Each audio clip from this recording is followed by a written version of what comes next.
Hello everyone, this is Sakshi Vishnoi. Welcome to Magnet Brains. ये ऐसा channel जहाँ पर आपको मिलते हैं किंडरगार्टन से लेकर 12th क्लास तक के सारे सब्जेक्ट के वीडियो लेक्चर्स बिल्कुल free of cost and quality content के साथ में। मैग्नेट ब्रेन से पढ़ने के लिए आपको किसी भी काइंड का सब्सक्रिप्शन परचेज करने की ज़रूरत नहीं है, because we provide you quality education, वो भी बिल्कुल free of cost.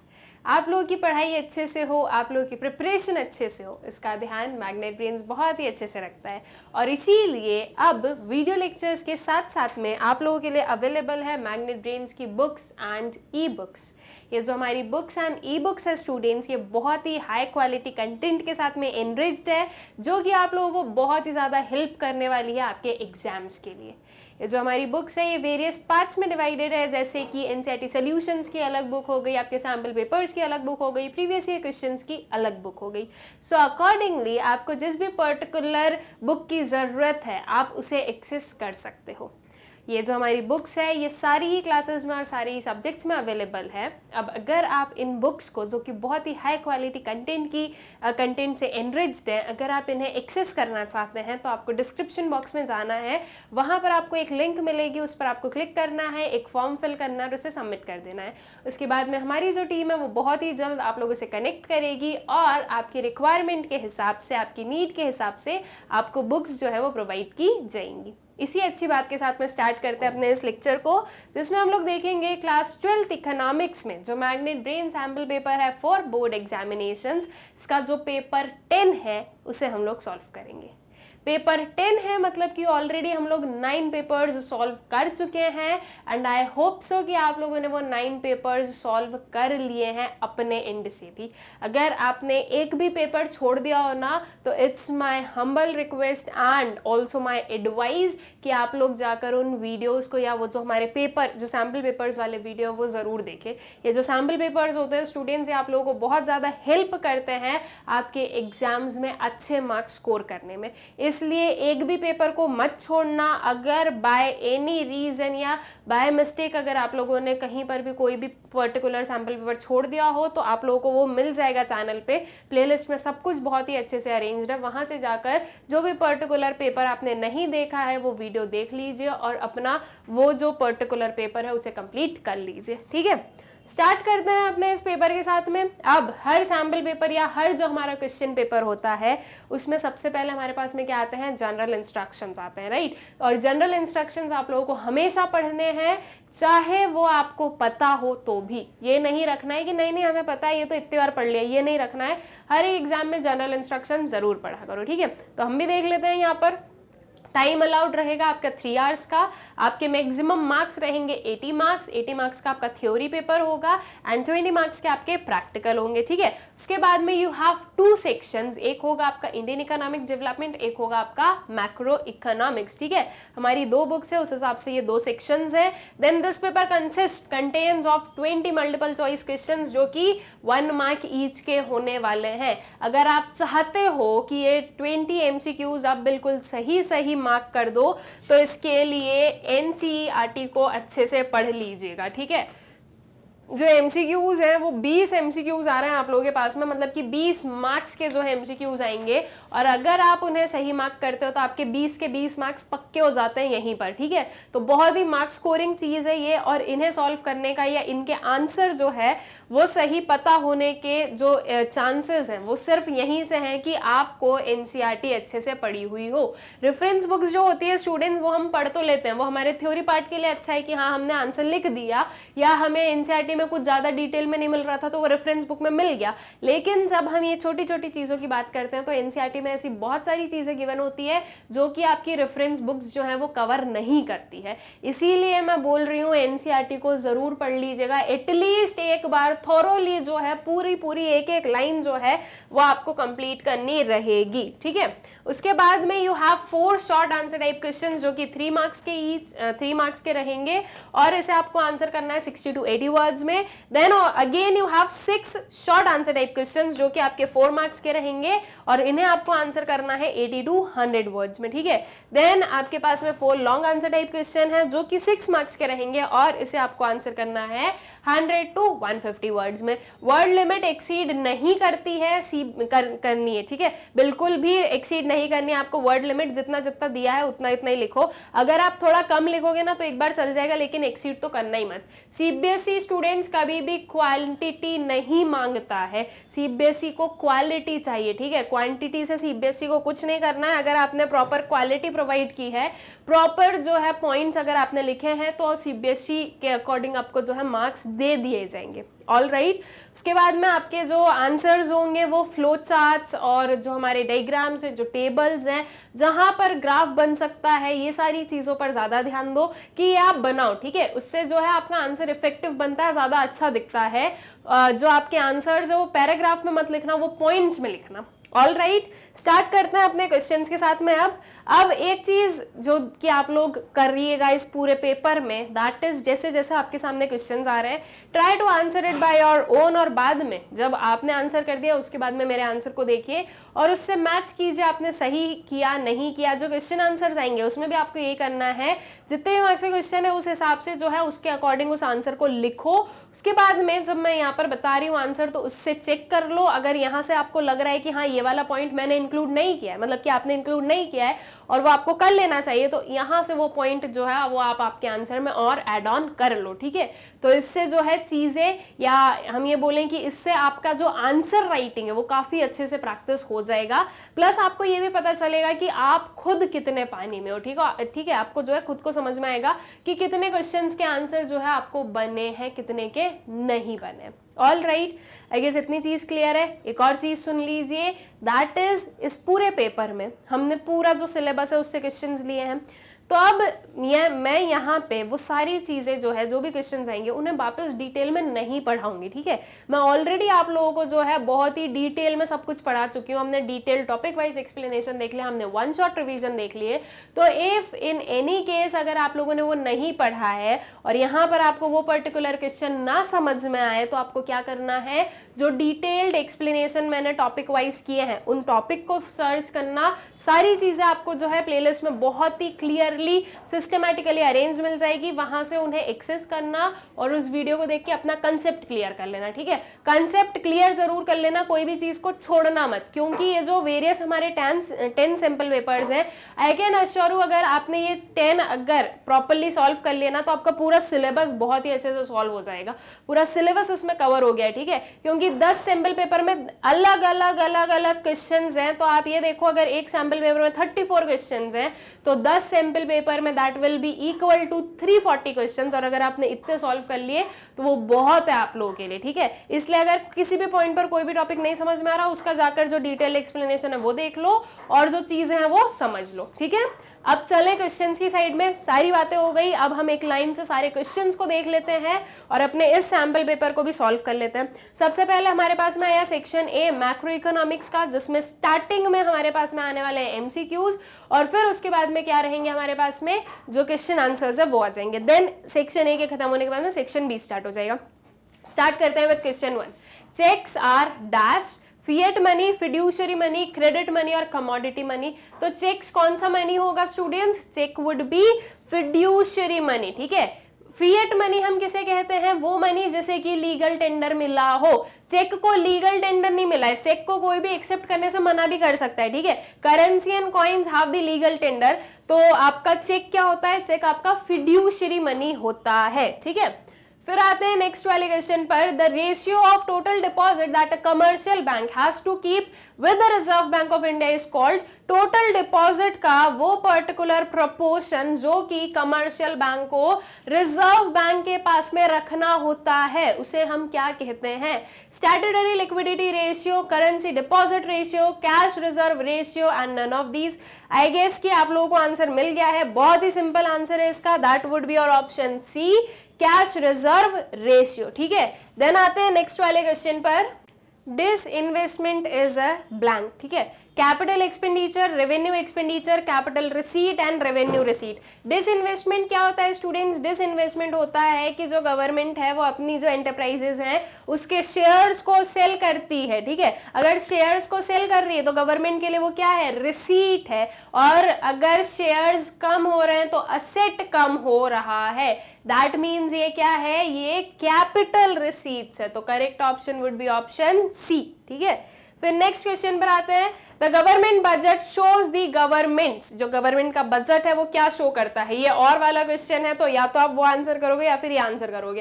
Actual receipts and expenditure, estimated receipts only, estimated expenditures only, estimated receipts and expenditure. जो गवर्नमेंट बजट है वो गवर्नमेंट के किस चीज को शो करती है, एस्टिमेटेड रिसीट्स एंड एक्सपेंडिचर को।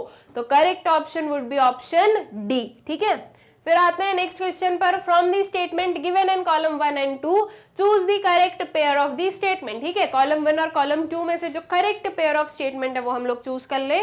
सो इनकम फ्रॉम टूरिस्ट, ठीक है, टूरिस्ट से इनकम मिली है तो वो इनविजिबल आइटम्स लिखा है। ट्रेवलिंग, या हम ये बोले कि जो टूरिज्म है वो सर्विस है या वो गुड्स है, दैट इज सर्विसेज। तो अगर टूरिस्ट उससे जो है अगर इनकम रिसीव हुई तो वो इनविजिबल आइटम्स में होगा, बिल्कुल होगा, राइट। तो आपका 1A जो है ये करेक्ट है आपका। Export of goods credit side of BOP, goods export हुए हैं क्रेडिट साइड ऑफ बीओपी में लिखे जाएंगे वो। अगर गुड्स एक्सपोर्ट हो रहे हैं तो दैट मीन्स गुड हमारे पास से जा रहे हैं और मनी हमारे पास में आ रहा है। ठीक है, तो क्या वो आपके क्रेडिट साइड ऑफ बीओपी में आएगा, बिल्कुल क्रेडिट साइड ऑफ बीओपी में ही आएगा, राइट। आपका जो 2B है वो भी करेक्ट बन रहा है यहाँ पे कि वो जो है वो आपके क्रेडिट साइड ऑफ बीओपी में आएगा। क्रेडिट साइड में हम रिसीट्स को लिखते हैं, तो अगर गुड्स को एक्सपोर्ट किया जा रहा है तो हमारे पास में मनी आएगा, तो वो रिसीट है तो वो क्रेडिट साइड में ही लिखा जाएगा। ठीक है, then investment from abroad, abroad से इन्वेस्टमेंट आया कंट्री में, तो वो क्या है, वो हमारे लिए रिसीट है, और रिसीट है तो वो बैलेंस ऑफ पेमेंट के क्रेडिट साइड पर आना चाहिए। यहाँ पर सिर्फ और सिर्फ बैलेंस ऑफ पेमेंट लिखा है, क्रेडिट डेबिट कुछ भी नहीं लिखा है, तो इसलिए हमने उसको क्या कर दिया, कैंसिल कर दिया। ठीक है, then systematic record of all transaction, systematic record of all transaction is your balance of payment. Systematic record of all transactions are not visible goods. ठीक है, तो ये चीज यहां से हो जाती है क्या, कैंसिल आउट। अब द थिंग इज कि 1 और 2 ये दोनों सही है। अगर हम लोग देखें क्या हमारे ऑप्शंस, तो यहाँ पर ऐसा कोई भी ऑप्शन नहीं है जिसमें कि 1A और 2B दोनों चीजें लिखी हुई हो, तो दैट मीन्स हमें एक करेक्ट ऑप्शन तो चूज करना ही पड़ेगा। अब इन दोनों में से एक करेक्ट ऑप्शन हम किसे चूज करेंगे, तो देखो अगर चीजें हम लोग देखें स्टूडेंट्स थोड़ा सा, तो आपका जो ये है systematic record of all transactions, ये कहीं ना कहीं इससे मैच हो रहा है। ठीक है, बैलेंस ऑफ पेमेंट में आ जाना चाहिए। इन्वेस्टमेंट फ्रॉम अब्रॉड, ये आपका क्रेडिट साइड में जाएगा बीओपी के, बिल्कुल जाएगा।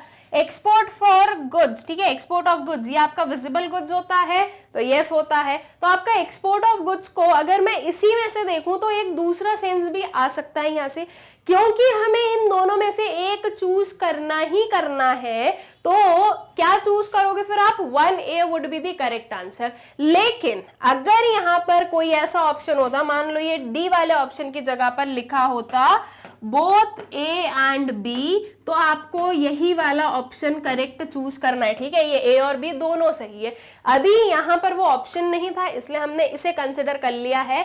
हालांकि ऐसे क्वेश्चंस इतने कॉम्प्लेक्स नहीं आएंगे, क्योंकि वो यहाँ पे थोड़ी बहुत जो है मुझसे क्वेश्चन देने में गलती हो गई कि 2 जो है करेक्ट आंसर्स यहाँ पर हो गए हैं। सो ठीक है, तो both A and B have to be the correct answer, but अगर नहीं हुआ तो हमने जैसे तैसे जुगाड़ जमा कर क्या बताया कि अच्छा ठीक है 1A को हम मान रहे हैं। ऑल राइट, तो I guess question is clear to you कि हुआ क्या है यहाँ पर। ठीक है, फिर आ जाओ नेक्स्ट वाले पर, fiscal deficit is estimated as. Fiscal deficit को कैसे एस्टिमेट किया जाता है, total expenditure revenue plus capital minus total receipts. B है आपका total expenditure revenue plus borrowing minus total receipts.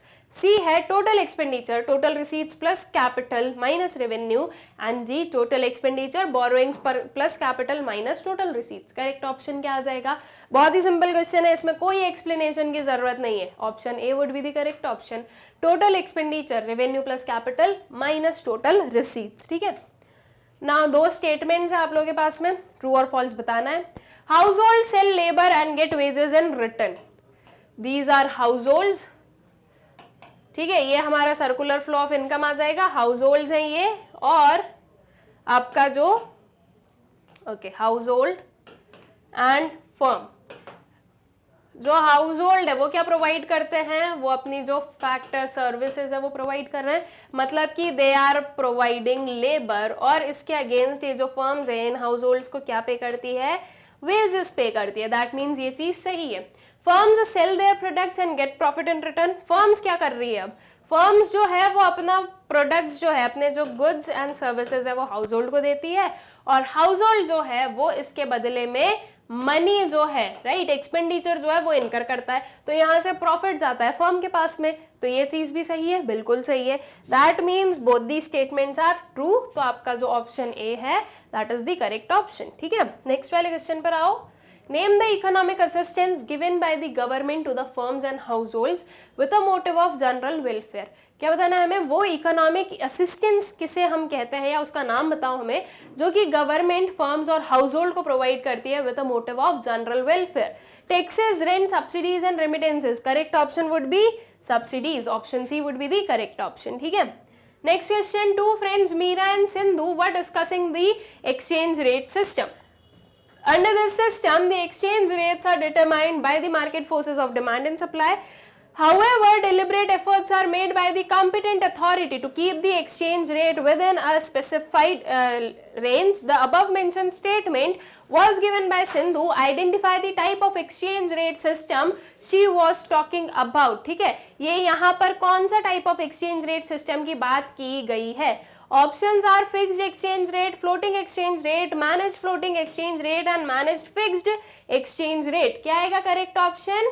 Managed floating exchange rate, option C, क्योंकि यहाँ पर डिमांड एंड सप्लाई के फोर्सेस भी है। ऑल्सो यहाँ पर यह भी लिखा है deliberate efforts are made by the competent authority to keep the exchange rate within the specific range. ठीक है, देन इसका एक और वाला क्वेश्चन है, under the balance of payment structure of the nation the two main categories of account for the classification of transactions are dash and dash. Current account, unilateral transfer account, capital account, loan account. Identify the correct alternatives from the following. ठीक है, तो दोनों dashes में क्या आएगा, current and capital account, right. जो आपका पूरा बैलेंस ऑफ पेमेंट है वो करंट और कैपिटल अकाउंट की तो बात करता है, तो 1 and 3 जो है वो हमारा करेक्ट ऑप्शन आएगा। 1 and 2, 1 and 3, 3 and 4 and 4 and 1 क्या है, बी वाला ऑप्शन, दैट इज 1 and 3। ठीक है, फिर आ जाओ नेक्स्ट वाले क्वेश्चन पर। From the set of statements given in column 1 and 2 choose the correct pair of statement.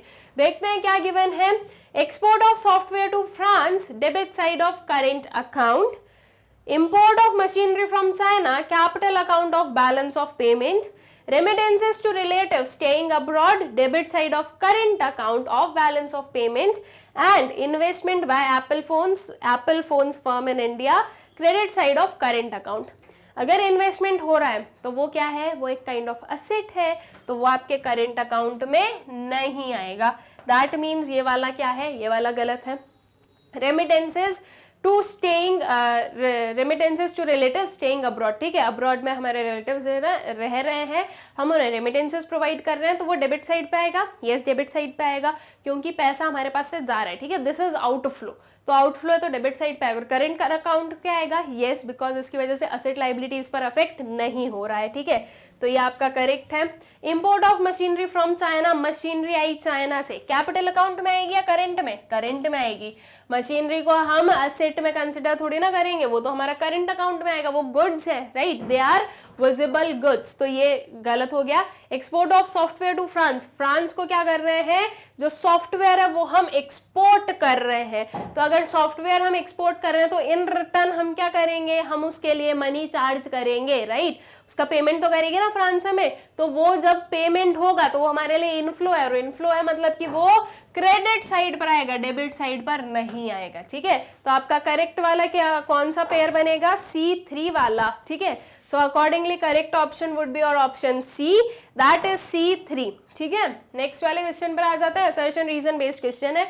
Assertion given a demand deposit are considered as the convenient mode of payment for execution of even the high value transactions. Is this true? Yes, ये बिल्कुल true है। Demand deposits जो हैं वो हम एक convenient जो है मोड ऑफ पेमेंट उसे कंसिडर करते हैं for the execution of even high value transactions. Reason है demand deposits are non withdrawable in nature and can not be withdrawn against issue of cheque and other similar instrument of payment. क्या ये बात सही है? No, this is false. Withdrawable होते हैं demand deposits तो, right, so assertion is true but reason is false. Option C would be the correct option. ठीक है, नेक्स्ट क्वेश्चन पर आते हैं, what are demand deposits? So demand deposits are the deposits which can be withdrawn on demand by the depositor from banks. B है आपका demand deposits are deposits which cannot be withdrawn on demand by depositors from bank. C is demand deposits are loans which can be taken from bank. And D, demand are the deposits where fixed amount needs to be given every month and the matured amount can be withdrawn during maturity period. क्या आएगा correct option? That would be your option A, क्योंकि बाकी सारे जो है वो clearly हमें दिख रहे हैं कि डिमांड डिपॉजिट को एक्सप्लेन ही नहीं कर रहा है, तो बहुत ही क्लियरली हम बता सकते हैं कि A option would be the correct option. All right, आ जाओ नेक्स्ट क्वेश्चन पर. अब हमारे पास में क्वेश्चन आंसर्स आ गए हैं, अब हम इन्हें सॉल्व कर लेते हैं. State the important elements in the determination of investment. ठीक है, इन्वेस्टमेंट के जो डिटर्मिनेंट्स हैं वो हमें बताने हैं. देख लेते हैं इन्वेस्टमेंट के डिटर्मिनेंट्स क्या क्या होते हैं. ठीक है, so following are the 3 elements important in the determination of an investment. First is expected returns और revenue, cost and business expectations. ठीक है, हम इन्वेस्टमेंट अगर कर रहे हैं तो हम क्या सोचेंगे कि अगर मैं इन्वेस्ट कर रही हूं तो इन रिटर्न मुझे कितना मिलने वाला है, राइट? मुझे रिटर्न में कितना मिलेगा, वो होगा हमारा इन्वेस्टमेंट का पहला चीज.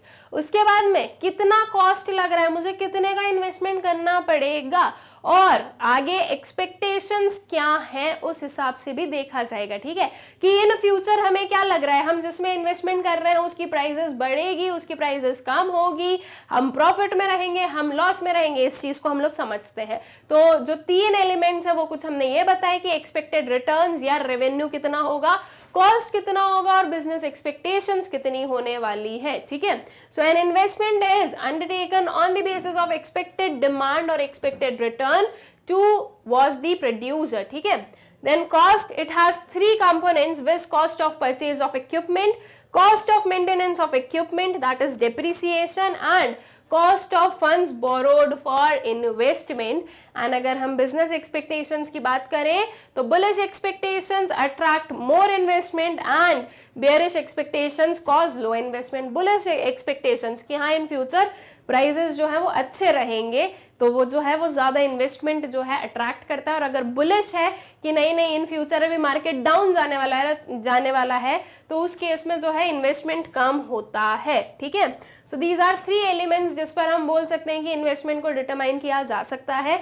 इसके अलावा अगर आप लोगों के माइंड में और कोई जो आपके थॉट्स हैं और कोई पॉइंट्स है तो वो भी आप इंक्लूड कर सकते हो. नेक्स्ट क्वेश्चन पर आते हैं, explain the components of C is equals to C bar plus B Y. ठीक है, इसके जो कंपोनेंट्स है उसे हमें एक्सप्लेन करना है. कंपोनेंट्स मतलब कि C बार क्या हो गया, this is autonomous consumption. Autonomous consumption क्या होता है हमें वो बताना है. B क्या होता है, B इज MPC. MPC क्या होता है वो आपको एक्सप्लेन करना है. Y is income. Income is क्या होती है वो हमें एक्सप्लेन करना है. ठीक है, सो बेसिकली हमें ये जो कंपोनेंट्स है उन्हें सेपरेटली 1 बाय 1 थोड़ा सा 2-4 लाइन में जो है एक्सप्लेन करना रहेगा. ठीक है, so the equation C is equals to C bar plus BY represents the consumption function. Consumption function defines the relationship between consumption and income, where consumption value can be derived at each level with the income value. In the equation C is equals to C bar plus BY, C is the consumption function, C bar is the autonomous consumption, B is marginal propensity to consume, and Y is income. ठीक है, so autonomous consumption is the consumption expenditure that occurs when income levels are 0. Certain goods need to be purchased regardless of the income. ठीक है, तो ये हो जाता है हमारा क्या, ऑटोनॉमस कंजम्पशन की जो डेफिनेशन है उसका जो एक्सप्लेनेशन है. Then we have marginal propensity to consume, that is MPC, is represented by B, which is the proportion of change in consumption to change in income. That is MPC is equals to change in C divided by change in Y. ठीक है, सबसे पहले हमने ये explain कर दिया कि ये C is equals to C bar plus B Y represent क्या कर रहा है. उसके बाद में ये क्या होती है, दोनों तीनों चीजें उसे हमने डिफाइन कर दिया कि ये क्या बता रहा है. फिर उसके बाद में ऑटोनॉमस कंजम्पशन MPC क्या होता है वो हमने बता दिया. ठीक है, तो इस वजह से जो आपका आंसर है वो क्या हो जाता है, वो हो जाता है कंप्लीट. ठीक है, बेसिकली आपको कंपोनेंट्स बताने थे पूरी उस इक्वेशन के, तो आपने वो चीजें वहां पर एक्सप्लेन कर दी है. ठीक, नेक्स्ट क्वेश्चन पर आते हैं. इसी का एक और वाला क्वेश्चन है वो देखते हैं. From the following data calculate investment expenditure. ये एक डेटा गिवन है और हमें इन्वेस्टमेंट एक्सपेंडिचर को फाइंड आउट करना है। Investment expenditure that means I. Investment expenditure और इन्वेस्टमेंट मल्टीप्लायर अलग अलग है। जब हम इन्वेस्टमेंट मल्टीप्लायर की बात करते हैं तो वो के होता है, ठीक है, और इन्वेस्टमेंट एक्सपेंडिचर दैट इज आय। क्या गिवन है आप लोगों के पास में? Equilibrium level of income given है, marginal propensity to save given है और ऑटोनॉमस कंजम्पशन गिवन है। वी नो कि at equilibrium AS is equals to AD होता है। AS का मतलब कि Y हम बोल सकते हैं because we know AS is equals to Y होता है, और AD क्या होगा? C प्लस I, ठीक है। So you have Y that is 30,000, I को आपको फाइंड आउट करना है, और अगर आपको C मिल जाए तो आप इजीली फाइंड आउट कर लोगे। क्या आप C को फाइंड आउट कर सकते हो? बिल्कुल कर सकते हैं। क्या इसकी इक्वेशन होती है? C bar plus BY। Autonomous consumption 1500 already हमारे पास में गिवन है, दैट इज ये हो गया C bar plus B that means ये आपका मार्जिनल प्रोपेंसिटी टू कंज्यूम। यहाँ पर सेव गिवन है, ठीक है, हमें कंज्यूम चाहिए, तो we know very well 1 minus MPC, right, या हम बोलते हैं 1 minus MPS is equals to MPC होता है। इन दोनों को ऐड करोगे तो 1 होता है, तो अगर कुछ भी फाइंड आउट करना है तो आप इस वे से ले सकते हो। तो 1 minus 0.4 will give you MPC that will B 0.6, ठीक है। तो ये आपका MPC हो गया, दैट इज B की वैल्यू हो गई, तो ये आ जाएगा आपका 0.6 multiplied by 30,000 of the equilibrium income, ठीक है। इस पूरे को सॉल्व कर देंगे स्टूडेंट्स, तो हमें क्या मिल जाएगा? हमें मिल जाएगा ये C की वैल्यू। Y ऑलरेडी 30,000 है हमारे पास में, 30,000 में से कंजम्पशन को माइनस कर दोगे तो इन्वेस्टमेंट की वैल्यू आप लोगों को मिल जाएगी, ठीक है। बहुत ही इजी है फाइंड आउट करना। आई गेस प्रॉपरली जो है आप लोगों को समझ में भी आ गया है कि इसे कैसे फाइंड आउट करना है। अब इसका जो आंसर है वो हम लोग देख लेते हैं कि जो आपका इन्वेस्टमेंट एक्सपेंडिचर है उसकी वैल्यू कितनी होगी। देखो वही चीजें हमने यहाँ पर लिखी, ये MPS लिखा, 30,000 इनकम लिखी, autonomous consumption these were given. अब हमने यहाँ पर जो है MPC की वैल्यू फाइंड आउट कर ली, that would be 0.6। At equilibrium we know Y is equals to C plus I होता है, सो 30,000 is equals to 1500 plus 0.6 into 30,000 plus I, ठीक है, this is what I। इन दोनों का आपने मल्टीप्लाई किया, क्या कितना आ जाएगा? 18,000 आ जाएगा, ठीक है। 18,000 plus 1500 will give you 19,500 plus I। तो अब आपको क्या करना है? इधर तो 30,000 ऑलरेडी है ही, I को इधर ले आइए, 30,000 minus 1900 that will give you 10,500। ये हो गई आपकी इन्वेस्टमेंट एक्सपेंडिचर की वैल्यू, ठीक है। So hence investment expenditure is equal to 10,500। All right, I guess question is clear to you. Next question पर आ जाते हैं। In what ways does the Reserve Bank of India supervise the functioning of commercial bank. जो Reserve Bank of India है वो commercial bank की जो functioning है उसे सुपरवाइज कैसे करती है? देख लेते हैं आंसर की कैसे सुपरवाइज कर रही है। सो RBI supervises the functioning of commercial bank in following manners. 4 marks से क्वेश्चन है, कुछ 4 पॉइंट्स लिख देंगे तो आंसर हमारा कंप्लीट हो जाएगा, ठीक है। So the commercial banks are required to maintain a minimum cash balance out of the deposits they receive. The RBI monitors that the banks are actually maintaining the cash balance or not. The RBI sees that the banks give loan not just to profit-making businesses and traders but also to small cultivators, small borrowers and small-scale industries, etc. Periodically, bank have to submit information to the RBI about how much they are lending to whom at what interest rate, etc. ठीक है, तो कुछ ये बहुत ही simple points हम लोगों ने बता दिया कि आरबीआई जो है वो कैसे सुपरवाइज करती है कमर्शियल बैंक्स को, ठीक है। आरबीआई जो है वो वेरियस काइंड ऑफ जो भी प्रोविजंस है वो देखती है, आरबीआई रिपोर्ट्स वगैरह चेक करती है कमर्शियल बैंक की, जिससे कि आरबीआई को सारी चीजें पता है और जहां पर उन्हें लगता है कि इस पर्टिकुलर वे में ये जो कमर्शियल बैंक है वो गलत चल रही है, इसे थोड़ा सा ठीक करने की जरूरत है, वहां पर जो है आरबीआई एडवाइस भी प्रोवाइड करती है, ठीक है। इसका एक और वाला क्वेश्चन है, Reserve Bank of India recently reduce the repo rate to give boost to the economy, explain the function performed by the Reserve Bank of India, ठीक है। रिजर्व बैंक ने क्या किया, रिजर्व बैंक ने जो है रेपो रेट को reduce किया ताकि इकोनॉमी बूस्ट हो सके। अब हमें यह बताना है कि कौन सा फंक्शन जो है रिजर्व बैंक ने यहाँ पर परफॉर्म किया है। कौन सा फंक्शन हो जाएगा, जो मनी कंट्रोल वाला फंक्शन है, ठीक है, वो यहाँ पर क्या कर रही है, सेंट्रल बैंक अडॉप्ट कर रही है या यूज कर रही है। So repo rate is the rate at which central bank, that is Reserve Bank of India, lends money to commercial bank. A reduction in repo rate is aimed at bringing growth and improving economic development in the country. This is the controller of credit function performed by the Reserve Bank of India. ठीक है, ये कौन सा function है, controlling of credit function. ये जो हमने various functions पढ़े उसमें से हमें फंक्शन बताना था, तो ये जो रेपो रेट को यूज करके आरबीआई वेरियस जो है चेंजेस कर रही है या मनी सप्लाई को रिड्यूस कर रही है, तो आरबीआई जो है वो कंट्रोलिंग फंक्शन जो है अपना, कंट्रोलिंग ऑफ क्रेडिट फंक्शन जो है वो परफॉर्म या वो यूज कर रही है यहाँ पर। ठीक है, so central bank adopts bank rate policy as the quantitative technique to control credit in an economy.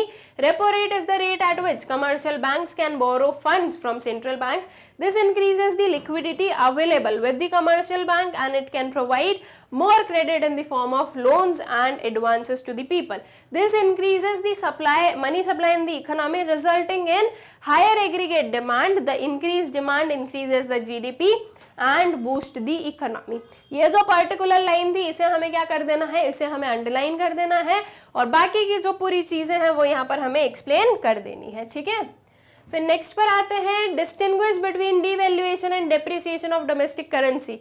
Depreciation और डीवैल्यूएशन जो है इसके बीच में डिफरेंस बताओ। डीवैल्यूएशन क्या होता है, जब गवर्नमेंट इंटेंशनली अगर आपकी जो डोमेस्टिक करेंसी है अगर उसकी वैल्यू को रिड्यूस करती है, इंटेंशनली अगर गवर्नमेंट ऐसा करती है तो उसे हम डीवैल्यूएशन कहेंगे। और डेप्रिसिएशन क्या होता है, डेप्रिसिएशन जब मार्केट फोर्सेस की वजह से आपकी जो करेंसी है उसकी प्राइस अगर कम होती है, उसकी वैल्यू अगर कम होती है मार्केट फोर्सेस की वजह से, तो उसे हम डेप्रिसिएशन कहते हैं डोमेस्टिक करेंसी का। ठीक है, आई गेस डीवैल्यूएशन और डेप्रिसिएशन के बीच का जो डिफरेंस है वो आप लोगों को बहुत ही अच्छे से पता है। So when government or authorities reduce the price of domestic currency in terms of all foreign currencies, it is called devaluation. Devaluation occurs when a country makes a conscious decision to lower its exchange rate in the fixed or semi-fixed exchange rate. Technically, devaluation is only possible if a country is the member of some fixed exchange rate policy. ठीक है, वहीं depreciation देखें तो depreciation is when there is a fall in the value of currency in a floating exchange rate. This is not due to governments decision but due to supply and demand side factors. ठीक है, I guess clear है आप लोगों को devaluation और depreciation का जो difference है वो कि ये क्या होते हैं. ठीक है, now comes to the next question. It is not in the nature of the good but in the economic nature of its use that good becomes final good. Elaborate. ठीक है, एक गुड है तो उस गुड के nature में नहीं है कि वो फाइनल गुड है, वो इंटरमीडिएट गुड है, बल्कि जो इकोनॉमिक यूज है उसका, जो उसका फाइनल यूज है उस पर डिपेंड करता है कि एक गुड फाइनल गुड है या वो इंटरमीडिएट गुड है. इस चीज को आपको एक्सप्लेन करना है. तो देखो बात तो बिल्कुल सही है. अब जब ऐसे क्वेश्चन आए ना तो सबसे बेस्ट मेथड क्या होता है एक्सप्लेन करने का, एग्जाम्पल्स के साथ में कोट कर दो.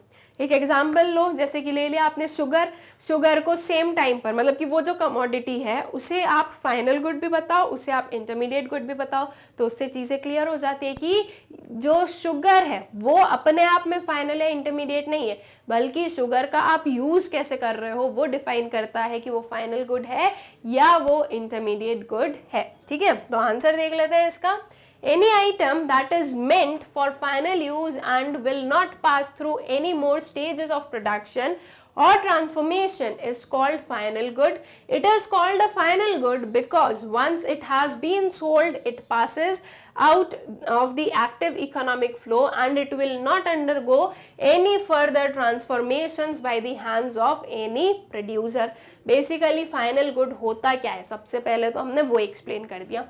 उसके बाद में इट में however undergo transformation by action of the ultimate purchaser. For example, most of the items that enter our kitchen are transformed through the process of cooking, but cooking at home is not an economic activity even though the product involved undergoes transformation. ठीक है, अगर product में transformation हो रहा है लेकिन अगर वो इकोनॉमिक एक्टिविटी नहीं है तो फिर वो फाइनल गुड में और चेंजेस नहीं हुए, लेकिन अगर वो इकोनॉमिक एक्टिविटी की वजह से चेंज हो रहा है, जैसे कि शुगर ही लिया यहाँ पे, ठीक है, या कोई भी पर्टिकुलर चीज ली। अब मान लो मेरा बेकरी का जो है बिजनेस है तो उसमें मैं शुगर को यूज कर रही हूँ, तो वो इकोनॉमिक एक्टिविटी में ट्रांसफॉर्म हुआ है। ठीक है, वो कोई भी जो है केक वगैरह में ट्रांसफॉर्म अगर उसे किया गया है तो वो इकोनॉमिक एक्टिविटी है और इसीलिए फिर वो इंटरमीडिएट गुड होगा। लेकिन अगर वही हम एक किसी भी नॉन इकोनॉमिक उसमें यूज करते तो वो आपके फाइनल गुड में की पार्ट में ही आता। ठीक है, so home cooked food is not sold to the market. However, if the same cooking was done in a restaurant where the cooked products would be sold to the customer, then the same items would cease to be final goods and would be counted as inputs to which economic value addition can take place. Thus, it is not the nature of the good but in the economic nature of its use that the good becomes the final good. All right, I guess question is clear to you. अब आ जाते हैं next वाले question पर। Calculate national income by income method and expenditure method. ठीक है, हम लोगों के पास में एक न्यूमेरिकल बेस्ड क्वेश्चन है। नेशनल इनकम को फाइंड आउट करना है इनकम मेथड से और एक्सपेंडिचर मेथड से। हाफ इंफॉर्मेशन यहाँ पर है क्वेश्चन की, इसे आप नोट डाउन कर लीजिए या फिर इसका स्क्रीनशॉट ले लीजिए, फिर हम इसका जो हाफ वाला पार्ट है उस पर चलते हैं। इफ अगर आप लोगों को नोट डाउन करना है तो आप वीडियो को पॉज कर और कर लीजिएगा और फिर वापस जो है इसे रिज्यूम कर लीजिए। उसके बाद में you have the half part here. ठीक है, ये पूरा क्वेश्चन जो है ये एक साथ में आप लोग लिख सकते हो, उसके बाद में हम इसे सॉल्व कर लेंगे। अब हमें करना क्या है, फाइंड आउट इनकम मेथड से फाइंड आउट करना है और एक्सपेंडिचर मेथड से फाइंड आउट करना है नेशनल इनकम को। सबसे पहले इनकम मेथड से फाइंड आउट कर देते हैं। इनकम मेथड में हमें कौन सा एग्रीगेट मिलता है स्टूडेंट्स? इनिशियली अगर हम फॉर्मूला लगाएं तो कौन सा एग्रीगेट मिलता है? एनडीपी एट एफसी मिलता है। तो पहले NDP at FC find out कर लेते हैं, फिर उसे हम लोग जो है चेंज कर देंगे एनएनपी एट एफसी में। ठीक है, NDP at FC income method से क्या फॉर्मूला होगा? Compensation of employees plus rent, royalty, interest, profit and mixed income. ठीक है, और जब आपको एनडीपी एट एफसी को एनएनपी एट एफसी में कन्वर्ट करना होगा तो आप कैसे करोगे? बहुत ही सिंपल है। एनडीपी एट एफसी ये डोमेस्टिक है, ये नेशनल है, तो बस इसमें हम क्या प्लस कर देंगे? एनएफआई है। ठीक है, तो ये बन जाएगा आपका NNP at FC, that is national income. देख लेते हैं क्या क्या चीजें गिवन है। रेंट गिवन है 1500 का, net factor income from abroad है आपकी 50 की, जो कि बाद में हमें रिक्वायर्ड होगी इस पर्टिकुलर केस में। वेजेस एंड सैलरीज हो जाएंगे आपके 25,000 के। कंपनसेशन ऑफ एम्प्लॉइज मतलब कि वेजेस एंड सैलरीज। उसके बाद में you have indirect tax, government final consumption expenditure, subsidies, royalty ले लेंगे हम लोग। तो बेसिकली अगर हम इस वाले फॉर्मूले की बात करें तो इस पर्टिकुलर ये जो हाफ है हमारा क्वेश्चन का, इसमें से ये 3 वैल्यूज को हम लेंगे। उसके बाद में जो बची हुई वैल्यूज है वो यहाँ पर देख लेते हैं। You have net exports, interest ले लोगे आप 6400 का। कॉर्पोरेट टैक्स और प्रॉफिट आफ्टर टैक्स है। यहाँ पर जो हमें प्रॉफिट चाहिए वो कौन सा चाहिए? प्रॉफिट बिफोर टैक्स चाहिए, तो प्रॉफिट आफ्टर टैक्स में हम कॉर्पोरेट टैक्स को प्लस कर देंगे तो वो हमारा प्रॉफिट बिफोर टैक्स वाला बन जाएगा। सो दैट मीन्स ये 4000 और ये 200 ये दोनों हम लोग इंक्लूड करेंगे। ठीक है, उसके बाद में you have house hold final consumption expenditure, change in stock, net domestic fix capital formation and final consumption expenditure of private non profit institutions. ठीक है, तो बेसिकली आपका सीओई हो गया, रेंट, रॉयल्टी, इंटरेस्ट, प्रॉफिट हो गया। मिक्स्ड इनकम गिवन नहीं है तो उसे हम 0 ही अज्यूम कर लेंगे। तो इस स्लाइड से ये 3 वैल्यूज और लास्ट वाली स्लाइड से भी हम लोग वैल्यूज देख चुके हैं, इन सबको ऐड कर देंगे तो हमें मिल जाएगा एनडीपी एट एफसी। तो NDP at FC is equals to wages and salaries plus royalty, interest, corporate tax plus profit after tax plus rent. ठीक है, सारी चीजों को ऐड कर दिया, यू विल गेट 37,300 करोड़। अब आपको एनएनपी एट एफसी चाहिए तो आपने क्या किया? 50 करोड़ का आपके पास में जो है एनएफआई गिवन था, तो एनडीपी एट एफसी में 50 आपने ऐड किया तो दैट वुड बी यार 37,350 करोड़। ये बन गई आपकी NNP at FC, that is national income. ठीक है, ये हमारी इनकम मेथड से हो गई। अब आ जाओ एक्सपेंडिचर मेथड पर। एक्सपेंडिचर मेथड से आपको कौन सा एग्रीगेट मिलता है? NDP at MP. क्या फॉर्मूला होता है students? Private final consumption expenditure plus government final consumption expenditure plus gross domestic capital formation and plus net exports. ठीक है, देख लेते हैं अब क्या क्या चीजें हम लोगों के पास में गिवन यहाँ पर। Rent, net factor income from abroad, wages and salaries, indirect tax, government final consumption expenditure that is 11,200। उसके बाद में सब्सिडीज, रॉयल्टी। ठीक है, इस वाली स्लाइड से सिर्फ 11,200 आएगा। अगर हम जीडीपी एट एमपी को ट्रांसफर करें, चेंज करें किसमें, एनएनपी एट एफसी में, तो क्या करने वाले हैं, NNP at FC is equals to GDP at MP minus, ये ग्रॉस है ये नेट है, तो क्या करेंगे, माइनस कर देंगे डेप्रिसिएशन को। उसके बाद में यू हैव, ये डोमेस्टिक है ये नेशनल है, तो हम क्या करेंगे, प्लस कर देंगे NFIA, और ये वो वाला मार्केट प्राइस पर, ये फैक्टर कॉस्ट पर है, तो इसमें हम माइनस कर देंगे नेट इनडायरेक्ट टैक्सेस को। नेट इनडायरेक्ट टैक्सेस को फाइंड आउट कैसे करते हैं, इनडायरेक्ट टैक्स माइनस सब्सिडीज करके। यू हैव इनडायरेक्ट टैक्स कितने का, 1000, एंड सब्सिडीज है आप लोगों के पास में 300, तो 1000 minus 300 that will give you 700। तो ये जो NIT है इसकी वैल्यू आ जाएगी आपकी 700 की। ठीक है, NFI आपके पास में कितना है, 50 है। डेप्रिसिएशन को अभी हम देख लेंगे, यहां से हमारा gross government final consumption expenditure हो गया है 11,200 का। ठीक है, अब चलते हैं इसका जो सेकेंड वाला पार्ट है हमारे इस क्वेश्चन का, उस पर नेट एक्सपोर्ट्स ले लेंगे हम कितना, 200 का, ये नेट एक्सपोर्ट्स हो गया। उसके बाद में you have interest, corporate tax, profit after tax, इसका कोई काम नहीं है। House holds final consumption expenditure, और एक और चीज देखिए, final consumption expenditure of private non profit institution serving house hold. ये जो प्राइवेट फाइनल कंजम्पशन एक्सपेंडिचर है ये आप लोगों के पास में डायरेक्टली गिवन नहीं है, लेकिन ये और ये दोनों मिलाकर जो है हम इसे अपना जो प्राइवेट फाइनल कंजम्पशन एक्सपेंडिचर है उसमें इंक्लूड कर सकते हैं, बिल्कुल कर सकते हैं। Private final consumption expenditure is what, जो प्राइवेट सेक्टर, जो हाउस होल्ड, और जो हाउस होल्ड ही बेसिकली बोलेंगे बिकॉज यहाँ पर कंजम्पशन की बात की जा रही है, तो जो हाउस होल्ड कंजम्पशन पर, फाइनल जो कंजम्पशन है उस पर जो एक्सपेंडिचर इनकर करते हैं वो आपका प्राइवेट फाइनल कंजम्पशन एक्सपेंडिचर पर आएगा। बेसिकली यहाँ पर गवर्नमेंट नहीं आनी चाहिए, बाकी प्राइवेट सेक्टर होगा। ठीक है, तो ये आ जाएगा आपका 26,000 का, और ये जो है ये भी आपका आ जाएगा 300 का। ठीक है, this will be included in your private final consumption expenditure. Then you have net domestic fixed capital formation. Net domestic fixed capital formation जरूरत है gross domestic capital formation की। तो जब fixed capital formation given होता है तो हम क्या करते हैं, उसमें हम add कर देते हैं चेंज इन स्टॉक को। अगर मैं not net domestic fixed capital formation में चेंज इन स्टॉक को ऐड करूं तो हमें कौन सा एग्रीगेट मिलेगा, we will get net domestic capital formation. ठीक है, दैट इज 700 का जो है आपका नेट डोमेस्टिक कैपिटल फॉर्मेशन बन जाएगा। नाउ ये ग्रॉस चाहिए, ये नेट पर है, तो अब करना क्या है, इसमें आपको डेप्रिसिएशन को ऐड करना पड़ेगा। लेकिन अगर देखा जाए तो डेप्रिसिएशन तो हमारे पास में गिवन नहीं है, तो देखो सिंपल सी चीज है, अगर आप यहाँ पे डेप्रिसिएशन को प्लस कर रहे हो तो आपको नेक्स्ट वाली स्टेप पर, इस वाली जगह पर डेप्रिसिएशन को माइनस भी करना है, राइट। अगर आप ऊपर प्लस करने की बोल रहे हो तो यहाँ पर आपको माइनस भी करना है। प्लस माइनस का जो इफेक्ट है वो क्या हो जाएगा, कैंसिल आउट हो जाएगा। ठीक है, ये एलिमिनेट हो जाएगा, इसलिए हम डेप्रिसिएशन को ना तो 0 एज्यूम कर रहे हैं ना ही कोई और नंबर एज्यूम कर रहे हैं, क्योंकि उसका इफेक्ट जो है वो ओवरऑल इस पर नहीं कुछ होने वाला है, आपके आंसर पर कोई उसका इफेक्ट नहीं होगा, क्योंकि आप जितना प्लस करोगे उतना माइनस भी होगा। ठीक है, इसलिए डेप्रिसिएशन को हम बिल्कुल छोड़ देंगे, इसे हम जो है नेट डोमेस्टिक कैपिटल फॉर्मेशन ही रहने देंगे। ठीक है, तो अब ये वैल्यूज हम लोग ले लेंगे और वो सारी चीजें जो है अपने फॉर्मूले में पुट कर देंगे, जिससे कि हमें क्या मिल जाएगा, अपना NNP8FC, that is national income. ठीक है, एक चीज ध्यान रखना कि आपकी इनकम मेथड से NNP8FC कितनी आई है, 37,350।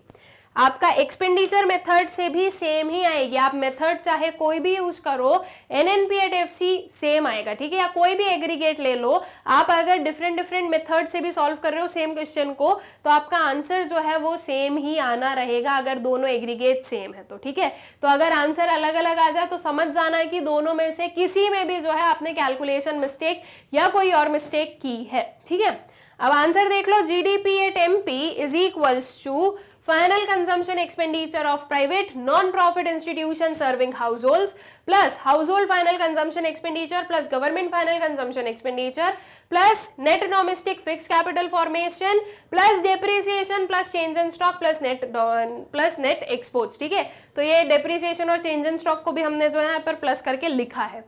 300 plus 26,000 plus 11,200 plus 600, इसे हमने जीरो अज्यूम कर लिया, दैट इज डेप्रिसिएशन को, प्लस आपका 100 हो गया, आपके पास में एक्सपोर्ट्स गिवन है, नेट एक्सपोर्ट्स गिवन है -200 के। ठीक है, ये जो आपके नेट एक्सपोर्ट्स हैं ये -200 आएगा, यहाँ पर माइनस का साइन जो है वो छूट गया है, यहाँ पर -200 कर लेना उसे। ठीक है, तो ये -200 आ जाएगा। इस पूरे को जब आपने प्लस माइनस किया स्टूडेंट्स, तो आपके पास में आंसर आ गया है 38,000 करोड़ का। सो NNP at FC निकाल लो, उसके बाद में 38,000 plus 50 minus 1000 minus 300 that is 700 हो जाएगा वो, तो ये आ जाएगा आपका 37,350। ठीक, I guess question is clear. यहाँ पर भी NNP at FC जो है वो आपका इनकम मेथड और एक्सपेंडिचर दोनों में सेम था, तो इससे हम लोग जो है इस चीज को मान सकते हैं कि हमने कैलकुलेशन सही की है। आ जाओ नेक्स्ट वाले क्वेश्चन पर। The consumption function in an economy is C is equals to 80 plus 0.6y and investment level is 800 crores. State whether the following are true or false by giving reason। ठीक है, दो चीजें given है, investment है आपका 800 करोड़ का और जो आपका कंजम्पशन फंक्शन है वो गिवन है। उसके बाद में यू हैव दीज 3 स्टेटमेंट और हमें ये बताना है कि ये ट्रू है या फॉल्स है रीजंस के साथ में। इक्विलिब्रियम लेवल ऑफ इनकम है 2100 करोड़। ठीक है, ये बताना है आपको कि इक्विलिब्रियम लेवल ऑफ इनकम जो है वो 2100 करोड़ है या नहीं है। इज दिस ट्रू और फॉल्स? अब इसे कैसे निकालोगे? देखो, वी नो कि at equilibrium y is equals to c plus i होता है।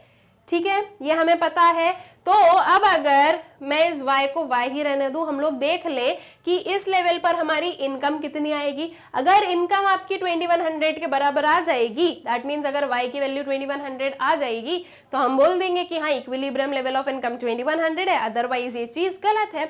अब इसे सॉल्व कैसे करोगे? y is equals to 80 plus 0.6y plus 800, ये चीजें हम लोगों ने पुट की। 0.6y को हम लेंगे कहां पर? लेफ्ट हैंड साइड पर, तो y minus 0.6y will give you 0.4y is equals to 880। ठीक है, ये चीज हो गई।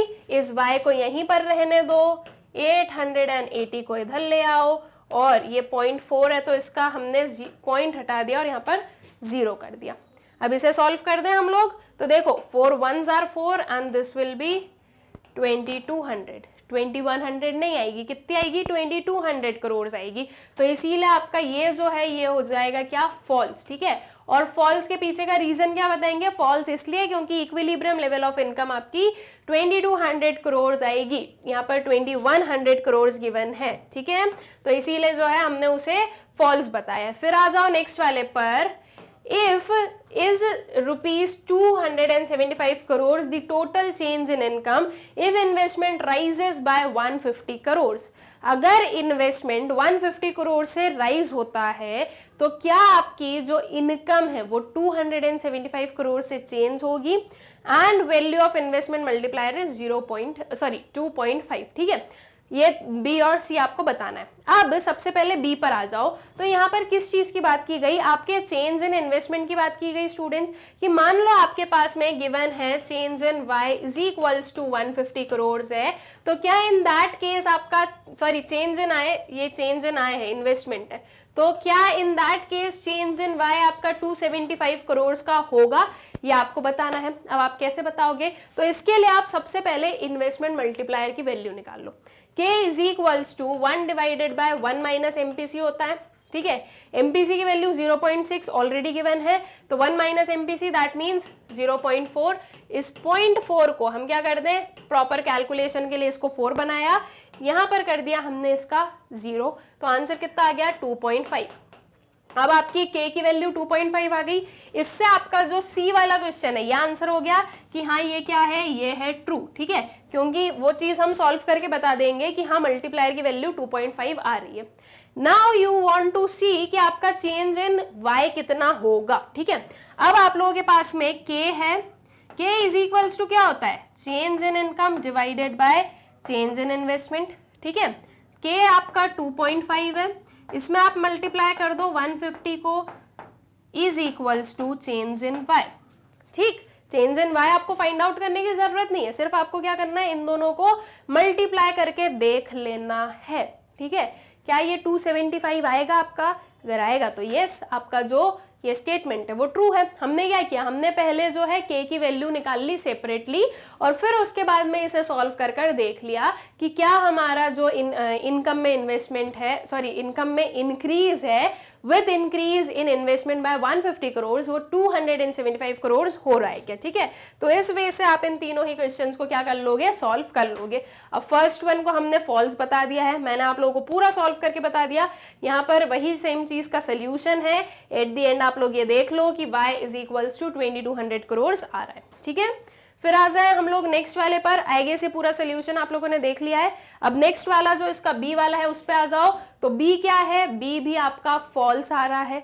फॉल्स क्यों आ रहा है स्टूडेंट्स? क्योंकि जब हम मल्टीप्लाई करेंगे 150 इंटू 2.5 को जब मल्टीप्लाई करेंगे तो इन दोनों को मल्टीप्लाई करने पर आंसर कितना आता है, इन दोनों का मल्टीप्लीकेशन आएगा 375।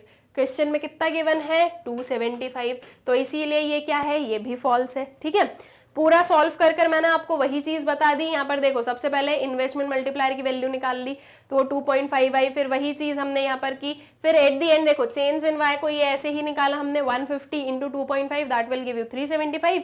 तो आपका आंसर क्या है कि जो चेंज इन इनकम है वो 375 होना चाहिए, इसीलिए हम इसे फॉल्स बोल रहे हैं। ठीक है, देन नेक्स्ट पर आ जाओ। तो ये ट्रू हो गया। ट्रू कैसे हुआ, पूरा सॉल्व करके बता दिया कि देख लीजिए इन्वेस्टमेंट मल्टीप्लायर की वैल्यू ये आने वाली है। All right, I guess question जो है वो आप लोगों को प्रॉपरली क्लियर हो गया है। ठीक है, अब आ जाते हैं नेक्स्ट वाले क्वेश्चन पर। नेक्स्ट वाला question that mean section B पर आ जाते हैं, इंडियन इकोनॉमिक डेवलपमेंट का। सबसे पहले एमसीक्यूज देख लेंगे और फिर उसके बाद में क्वेश्चन आंसर्स देख लेंगे। क्वेश्चन पर आते हैं, from the set in column 1 and 2 choose the correct pair of statement. Correct pair of statement देखना है, देख लेते हैं। Human development index, expected life of a person, childhood stunting, mall nutrition, life expectancy, deaths in children, infant mortality rate, standard of living. Correct option या correct pair कौन सा है students इसमें से आपका? Your B2 that is childhood standing mall nutrition. ठीक है, बाकी जो है सब में कुछ ना कुछ ऊपर नीचे चीजें लिखी हुई है, तो आपका जो B2 है that would be the correct option.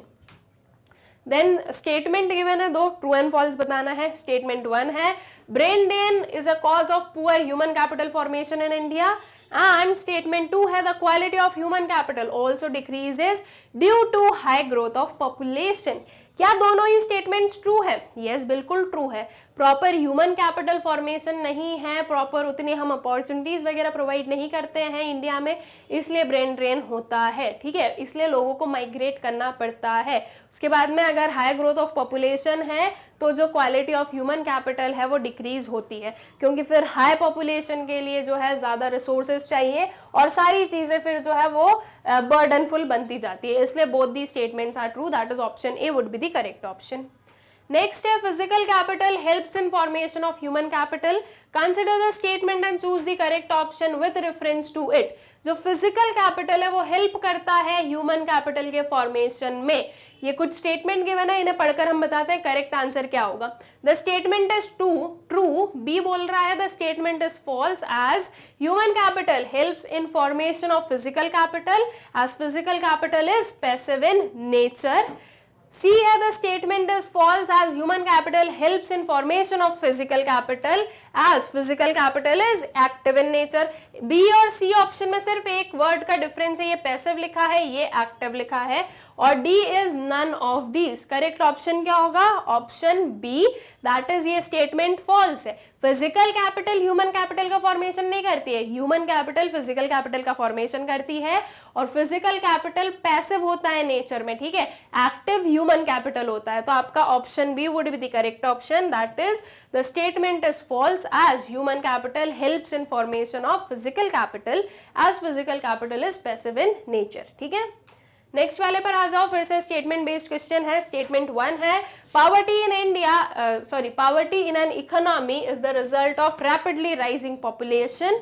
Statement 2 है, creation of income generating assets does not address the does not address the problem of poverty. ठीक है, तो क्या चीज ट्रू है, क्या चीज फॉल्स है? फर्स्ट वाली स्टेटमेंट क्या होगी? ट्रू होगी कि पॉपुलेशन इतनी बढ़ रही कि पावर्टी अपने आप होती जा रही है। ठीक है, या पावर्टी भी उसी के साथ में राइज हो रही है बिकॉज उतने रिसोर्सेज नहीं है जितनी पॉपुलेशन है, तो अल्टीमेटली लोगों को रिसोर्सेज मिलते नहीं और वो पावर्टी वाली स्टेट में जा रहे हैं। एम्प्लॉयमेंट प्रॉपरली मिलता नहीं है, इसलिए जो है लोगों के पास में इनकम नहीं है, तो स्टेटमेंट 1 इज ट्रू। स्टेटमेंट 2 है creation of income generating asset does not address the problem of poverty. अगर इनकम जनरेटिंग असेट का क्रिएशन कर रहे हैं तो उसकी वजह से उसका क्रिएशन करने में एम्प्लॉयमेंट लगेगा तो लोगों को काम मिलेगा, तो पावर्टी तो कम होगी ना। तो डज नॉट एड्रेस पावर्टी जो ये बोल रहा है, तो इसकी वजह से आपका जो स्टेटमेंट 2 है वो फॉल्स बन रही है। ठीक है, तो आपका करेक्ट ऑप्शन क्या हो गई? और option C, that is statement 1 is true and statement 2 is false. ठीक है, नेक्स्ट वाले क्वेश्चन पर आते हैं। Dash type of unemployment mostly found in India. India में कौन सा type of unemployment mostly found है? ठीक है, बहुत यूजुअली हम लोग देख ही लेते हैं। Structural, frictional, cyclical and disguised. कौन सा टाइप ऑफ अनएम्प्लॉयमेंट इंडिया में बहुत ही कॉमन है? दैट इज डिस्गाइज्ड अनएम्प्लॉयमेंट, जो कि मोस्टली आपको एग्रीकल्चर सेक्टर में देखने को मिलता है। ठीक है, इसमें हमें लगता है कि बहुत सारे लोग एम्प्लॉयड हैं, लेकिन एक्चुअल में अगर देखा जाए तो उनकी मार्जिनल प्रोडक्टिविटी 0 होती है। ठीक है, तो डिस्गाइज्ड अनएम्प्लॉयमेंट एक ऐसा टाइप ऑफ अनएम्प्लॉयमेंट है जो कि इंडिया में बहुत ही कॉमनली देखने को मिलता है। देन इसी का एक और वाला क्वेश्चन है, unemployment which occurs for the time period when workers move from one job to another job is known as. वो अनएम्प्लॉयमेंट जो कि कब ऑकर हो रहा है? उस टाइम पीरियड में कि एक जॉब को छोड़कर हम दूसरी जॉब में जा रहे हैं, तो ये जो टाइम पीरियड के लिए हम अनएम्प्लॉयड है उसे कौन सा अनएम्प्लॉयमेंट कहा जाता है? साइक्लिकल, सीजनल, टेक्नोलॉजिकल और frictional. So that is the frictional unemployment. Option D would be the correct option. ठीक है, नेक्स्ट क्वेश्चन पर आ जाओ। Dash is regarded architect of Indian planning responsible for formulating 5-year plans. Options are Prashant Chandra Mahalanobis, J.C. Kumarappa, I.G. Patel, Amriya Kumar Bakchi. क्या होगा आपका correct answer? बहुत ही क्लियर, बहुत ही इजी क्वेश्चन है। That would be PC Mahalanobis, that is Prashant Chandra Mahalanobis. तो option A would be the correct option. ठीक है, इन्हें हम क्या मानते हैं? इन्हें हम मानते हैं आर्किटेक्ट ऑफ इंडियन प्लानिंग। ठीक है, नेक्स्ट क्वेश्चन है, dash was started in China in 1958 to promote industrialisation. Industrialisation को प्रमोट करने के लिए चाइना में 1958 में क्या स्टार्ट हुआ था? Rapid industrialisation programme, great leap forward, great proletarian cultural revolution and none of these. Correct answer क्या होगा आपका? 1958, that is great leap forward. ठीक है, बैकयार्ड्स में इंडस्ट्रीज ओपन कर दो और ये सारी चीजें। देन नेक्स्ट है, from the given options in column 1 and 2 choose the correct pair. ठीक है, ये ऑप्शन कॉलम 1 एंड कॉलम 2 में देखते हैं कि करेक्ट पेयर कौन सा है हमारा। India mixed economy, China 1958, beginning of 5-year plan in Pakistan, socialist economy and great leap forward campaign 1956। Great leap forward campaign कब हुई स्टार्ट? 1958 में। चाइना कब स्टैब्लिश हुआ? 1949 में। Beginning of 5-year plan in Pakistan, यहाँ पर तो सोशलिस्ट इकोनॉमी लिख दिया तो ये भी गलत। ठीक है, अब इंडिया मिक्स्ड इकोनॉमी, क्या ये बात सही है? ये सही है। तो 1-1 जो है, या 1A, ये ABC लिख लो या 1-1 ऐसे करके लिख लो, तो आपका जो ए वाला ऑप्शन है वो आपका करेक्ट ऑप्शन बनेगा। ठीक है, The next is, in the past few decades, dash primary, secondary, tertiary sector has created maximum job opportunities in India. India में मैक्सिमम जॉब अपॉर्चुनिटीज कौन से सेक्टर ने क्रिएट की है? तो that would B tertiary sector. ठीक है, ये प्राइमरी से हम लोग टर्शरी में मूव कर रहे हैं, तो in the past few decades जो टर्शरी सेक्टर है वो बहुत सारी जॉब अपॉर्चुनिटीज क्रिएट कर रहा है। ठीक है, correct option would B tertiary, not primary. All right, next वाले क्वेश्चन पर आ जाओ। असर्शन रीजन बेस्ड क्वेश्चन है। असर्शन है आप लोगों के पास में, agricultural marketing is the process that involves the assembling, storage, processing, transportation, packaging, grading and distribution of different agricultural commodities across the country. क्या ये सही लिखा हुआ है? बिल्कुल सही है, एग्रीकल्चरल मार्केटिंग यही सब कुछ होता है। Reason is commercialisation of agriculture offers tremendous scope for farmers to earn higher incomes. क्या ये बात भी सही है? तो यस, ये भी क्या है, ये भी ट्रू है।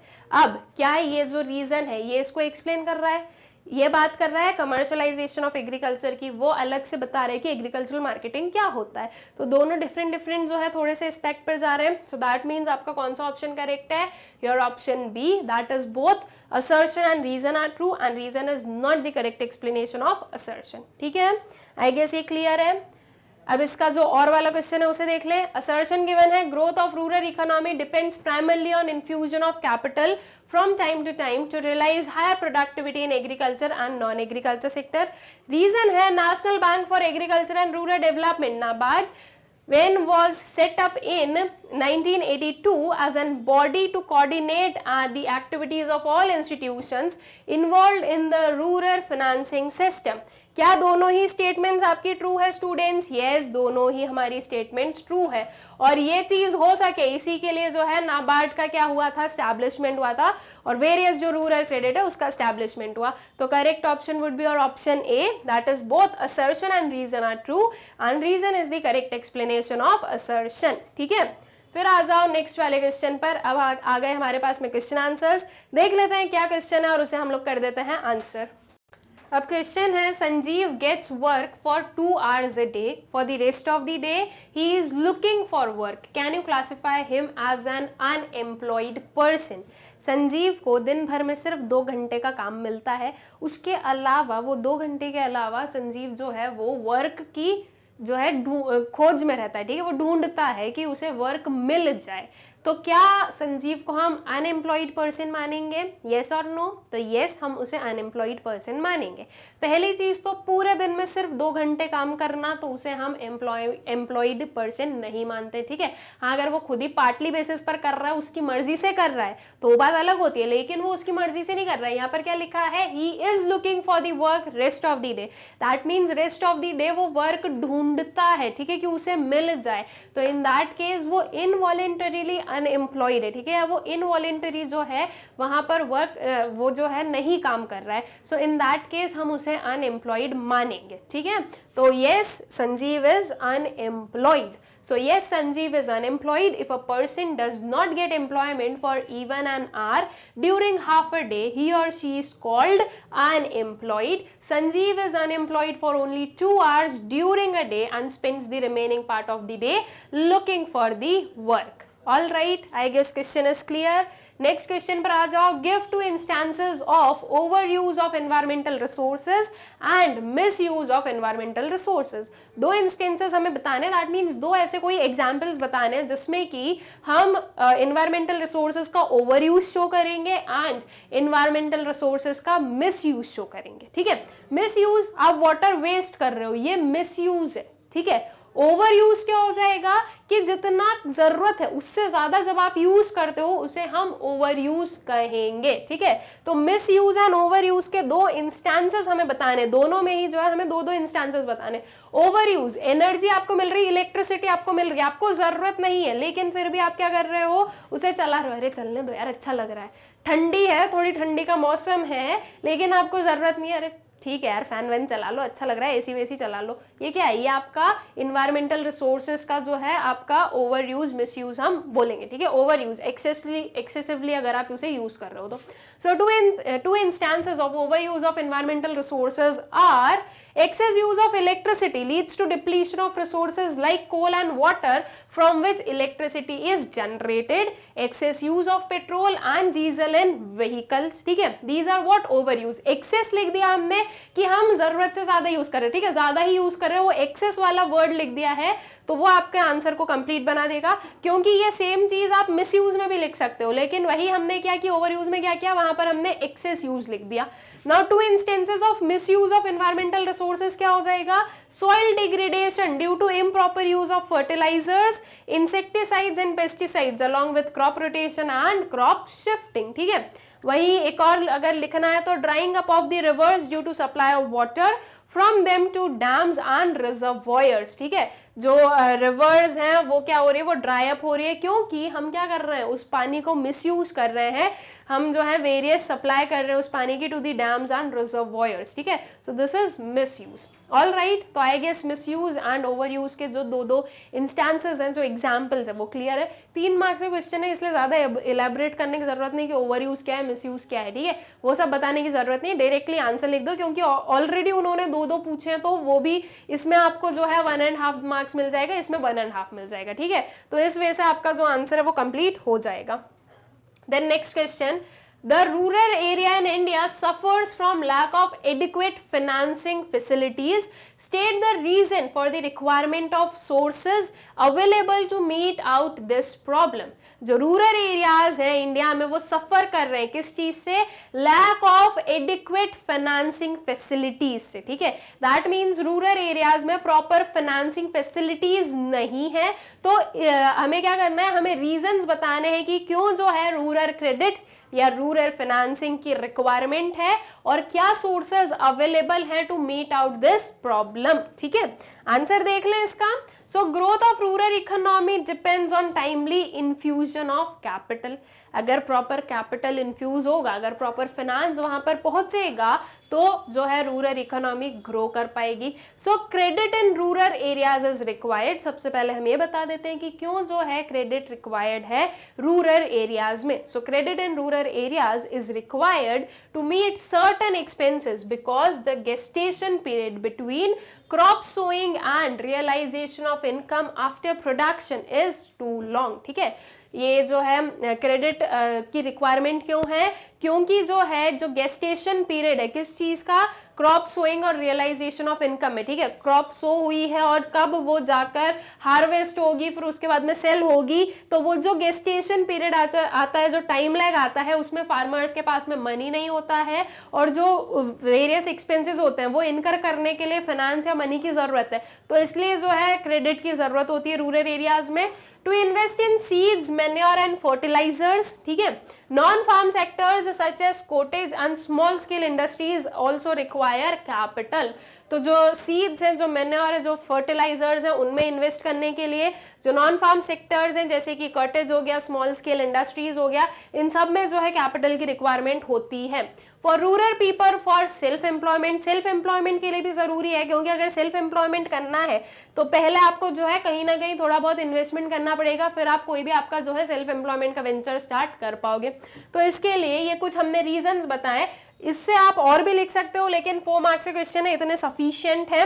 द रीजन बीइंग कि अभी हमें सोर्सेज भी तो बताना है, तो इसलिए जो है आपका जो आंसर है वो आपको आपके वर्ड लिमिट में ही जो है कंप्लीट करना रहेगा। तो ये कुछ हमने रिक्वायरमेंट बता दी कि क्रेडिट की रिक्वायरमेंट कहाँ कहाँ होती है, रूरल एरियाज में क्रेडिट की रिक्वायरमेंट क्यों है, ठीक है। नाउ क्या सोर्सेज हैं क्रेडिट के वो देख लो। तो कुछ नॉन इंस्टीट्यूशनल सोर्सेज हैं, कुछ इंस्टीट्यूशनल सोर्सेज होते हैं। नॉन इंस्टीट्यूशनल सोर्सेज फ्रेंड्स हो गए, रिलेटिव्स हो गए, लैंडलॉर्ड्स हो गए, ठीक है, मनी लेंडर्स हो गए, ये आपके नॉन इंस्टीट्यूशनल में आ जाएगा। इंस्टीट्यूशनल में जो वेरियस हमारी बैंक्स वगैरह ये आ जाएंगी, ठीक है। So non institutional sources money lenders, friends, relatives and land owners. Institutional में हमने लिखा national bank for agriculture and rural development, that is NABARD. Self help groups, एसएचजीज, regional rural banks, commercial banks, cooperative banks, cooperative financing societies, ये सारे जो है ये आपके इंस्टीट्यूशनल जो है सोर्सेज में आ जाएंगे, ठीक है। सो विद दिस ये वाला जो क्वेश्चन है वो कंप्लीट हो जाता है। सोर्सेज बता दिए हमने कि क्या क्या जो है सोर्सेज अवेलेबल है, प्लस कहां कहां पर जो है रूरल क्रेडिट की रिक्वायरमेंट है, क्यों जो है वो रिक्वायर्ड है वो बता दिया, ठीक है। फिर आ जाए नेक्स्ट क्वेश्चन पर। Greater dependence on public sector enterprise is the main cause behind the slow economic growth of Pakistan. In light of the above statement, explain the reason behind the slow growth and re-emergence of poverty in India. हम लोग के पास में ये एक statement given है। सबसे पहले तो ये स्टेटमेंट क्या बोल रही है आपकी स्टूडेंट्स, ये स्टेटमेंट हमारी बोल रही है कि जो ग्रेटर डिपेंडेंस था पब्लिक सेक्टर एंटरप्राइजेस पर, वो एक मेन कॉज है behind the slow economic growth of Pakistan, ठीक है। अब आपको ये एक स्टेटमेंट दे दी, उसके अलावा आपको बोला गया कि आप ये बताओ कि क्या क्या जो है रीजंस रहे हैं for the slow growth and reemergence of poverty in Pakistan, ठीक है। तो जो वेरियस रीजंस है वो बता देंगे, जैसे कि जो है ट्रेडिशनल एग्रीकल्चरल जो एक्टिविटीज है उन पर डिपेंड करना, स्टेबिलिटी नहीं होना उनकी पॉलिटिकल जो एस्पेक्ट है उसमें, ठीक है, फॉरेन रेमिटेंसेस पर ज्यादा डिपेंड करना, उसके बाद में यू हैव वही फॉरेन लोन्स वगैरह पर ज्यादा डिपेंड करना, ठीक है। उतना आप एक्सपोर्ट से नहीं मनी जनरेट कर रहे हो जितना आपको रेमिटेंसेस मिल रहे हैं, तो जो फॉरेन रिजर्व था वो बेसिकली रेमिटेंसेस पर बेस्ड था, एंड जो आपका वी शुड से कि जो एक्सपोर्ट से बढ़ना चाहिए था वो उससे नहीं बढ़ रहा था। तो ये कुछ रीजंस हैं जो कि हम बता सकते हैं कि पाकिस्तान में वापस पॉवर्टी क्यों रीइमर्ज हुई और क्यों जो है पाकिस्तान की जो इकोनॉमिक ग्रोथ है वो स्लो रही, ठीक है। So the following are the main reasons for the slow growth and reemergence of poverty in Pakistan. First is adoption of traditional agricultural practices. So the agricultural practices in Pakistan relied heavily on traditional methods and the vagaries of climatic condition resulting in low productivity. ठीक है, जो various जो changing climatic conditions हैं, जो traditional methods है, उन पर mostly dependent था जो एग्रीकल्चरल प्रैक्टिस है पाकिस्तान का वो, ठीक है। पाकिस्तान का एग्रीकल्चर जो सेक्टर था वो अच्छा था, स्टूडेंट्स काफी जो है प्रॉस्पर भी था, लेकिन उसके पीछे जो है उसका जो ड्रॉबैक रहा वो यही रहा कि जो मॉडर्न टेक्निक्स है उस पर कम बेस्ड जो है पाकिस्तान ने अपने एग्रीकल्चर सेक्टर को बनाया, और वो मोस्टली किस पर बेस्ड था, जो क्लाइमेटिक कंडीशंस हैं उन पर, ठीक है। In addition, the agriculture sector was not able to flourish to the extent it was thought of. Then dependence on foreign loans. So there was an increasing dependence on foreign loans for meeting the foreign exchange requirement. Repaying these loans along with the mounting interest obligations increased the difficulty level of Pakistan. The increasing burden of huge foreign loans impeded the economic growth prospect of Pakistan. ठीक है, पाकिस्तान का foreign loans पर जो dependence था वो काफी ज्यादा था और उन्हें रीपे करना बहुत मुश्किल हो रहा था, उन्हें रीपे करना प्लस साथ ही साथ उनका इंटरेस्ट रीपे करना बहुत ही मुश्किल हो रहा था, और धीरे धीरे जो है वो एक इन डेप्थनेस जो है वो बिल्ड हो गई पाकिस्तान में, ठीक है। Dependence on public sector enterprises. So Pakistan largely relied on the policy of protection by assigning central role to the public sector enterprises. The operational inefficiencies of public sector enterprises along with the misallocation of scarce resources resulted in dormant economic growth rate. ठीक है, तो जो public sector enterprises पर over dependence था, जब दिख रहा है कि पब्लिक सेक्टर एंटरप्राइजेस उतना अच्छा परफॉर्म नहीं कर पा रहे, तो भी प्राइवेट सेक्टर को जो है इंडल्ज नहीं होने दिया, और फिर वो सारी चीजें जो है वो वापस जो है एक स्लो ग्रोथ या फिर री इमर्जेंस ऑफ पॉवर्टी में कन्वर्ट हो गई। लैक ऑफ पॉलिटिकल स्टेबिलिटी बहुत ही बड़ा फैक्टर हो जाता है ये भी। So the lack of political stability demanded huge public expenditure for maintaining law and order in Pakistan. All right, so these were some of the reasons जो कि हम बोल सकते हैं कि जो ये slow economic growth of Pakistan के लिए जो है कॉजेस बने हैं, ये रीजंस बने हैं, प्लस री इमर्जेंस ऑफ पॉवर्टी के पीछे के, ठीक है। आ जाओ नेक्स्ट क्वेश्चन पर। Right short notes on global burden of disease on India and reduction of forest coverage. ठीक है, global burden of disease on India और जो आपका रिडक्शन ऑफ फॉरेस्ट कवरेज है, इन पर हमें क्या लिखना है, शॉर्ट नोट लिखना है।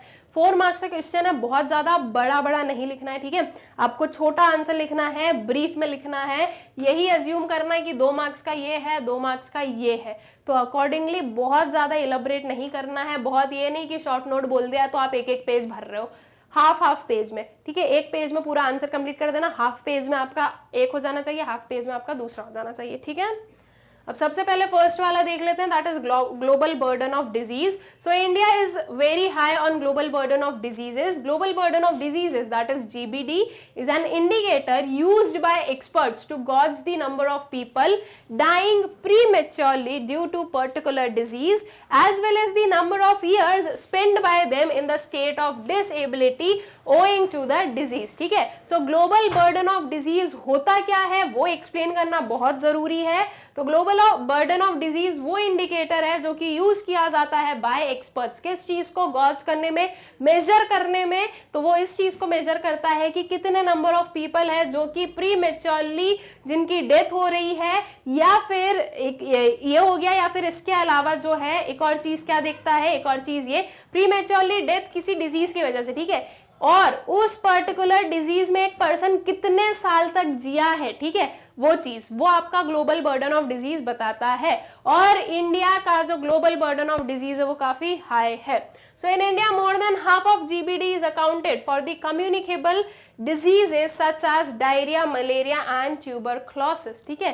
तो इंडिया में जो जीबीडी है उसका हाफ से भी ज्यादा पार्ट जो है वो कम्युनिकेबल डिजीज की वजह से, उसमें मतलब कि जो रीजंस है, जो डिजीज बताई जा रही है वो कम्युनिकेबल डिजीजेस मोस्टली है, like the diarrhoea, malaria, tuberculosis, ये सारी चीजें हो गई, ठीक है।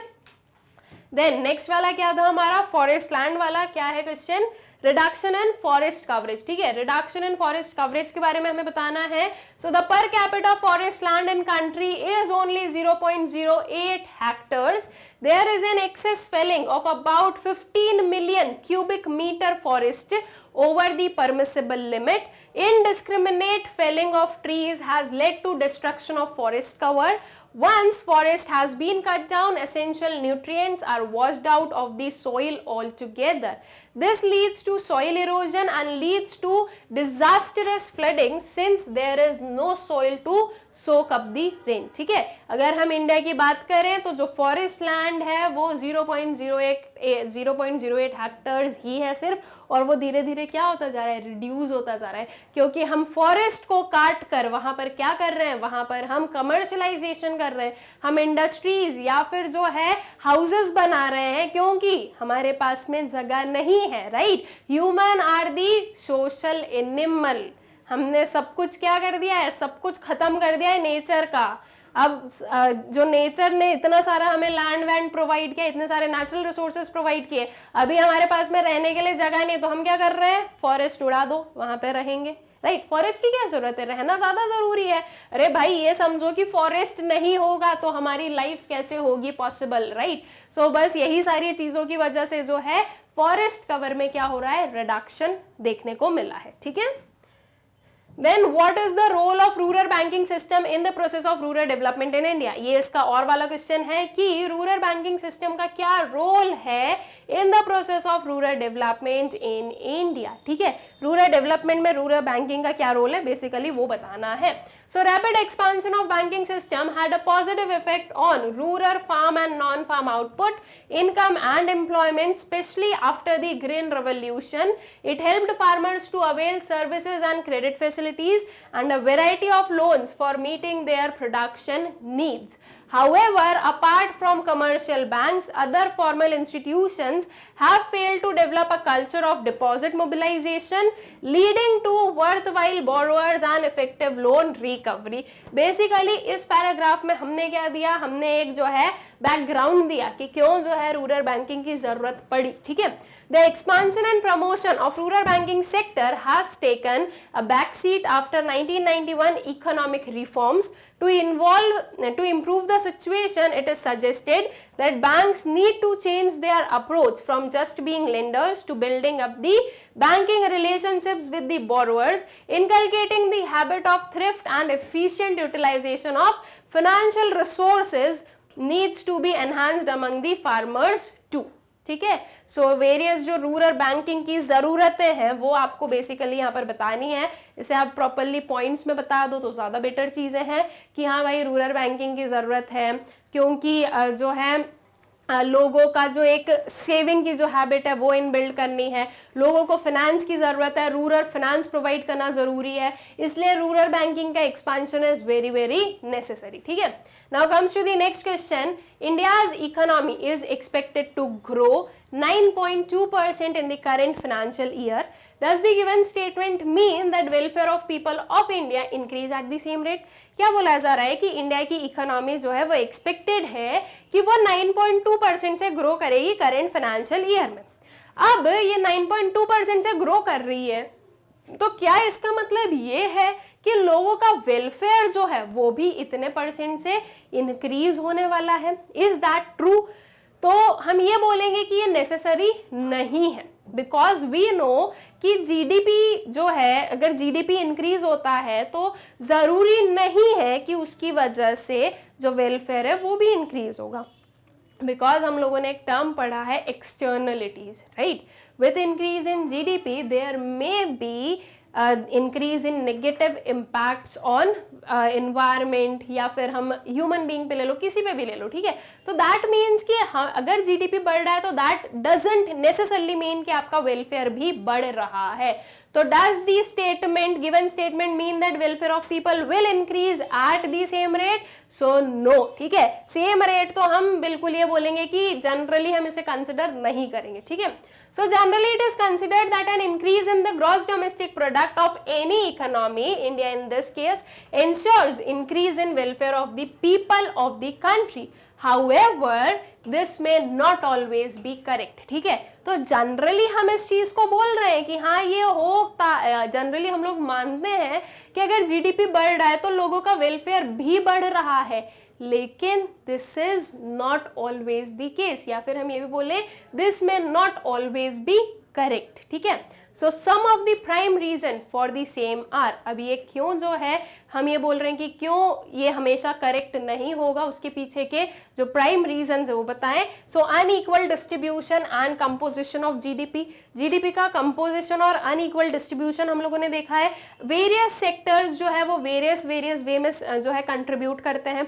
अगर हम देखें तो प्राइमरी सेक्टर जो है उस पर सबसे ज्यादा पॉपुलेशन बेस्ड है आज की डेट में भी, लेकिन प्राइमरी सेक्टर का जो कंट्रीब्यूशन है जीडीपी वो लोएस्ट है, तो उस पर डिपेंडेंट जो पॉपुलेशन है उनकी इनकम भी लोएस्ट ही होगी, राइट। तो अकॉर्डिंगली जो रिच है वो रिचर बन रहा है, जो पुअर है उसकी इनकम में इतना चेंज आ नहीं रहा है, तो अल्टीमेटली जो अनइक्वालिटी है आपकी इनकम में वो बढ़ सकता है। जो ये अनइक्वल डिस्ट्रीब्यूशन है और जो कंपोजिशन ऑफ जीडीपी है ये इसके पीछे का एक रीजन है। इसे आप थोड़ा सा इलेबरेट करके लिख दें, 6 मार्क्स का है तो थोड़ा इसको इलेबरेट कर देना। यही प्राइमरी सेकेंडरी टर्शियरी सेक्टर के बारे में आप लोगों को यहाँ पर बताना है। Non monetary transactions in the economy which are not accounted for in the GDP. Non monetary transactions बहुत ही यूजफुल होते हैं। अगर प्रॉपर नॉन मॉनेटरी ट्रांजेक्शंस ना हो तो उसकी वजह से ह्यूमन कैपिटल फॉर्मेशन पर भी बहुत इफेक्ट पड़ेगा।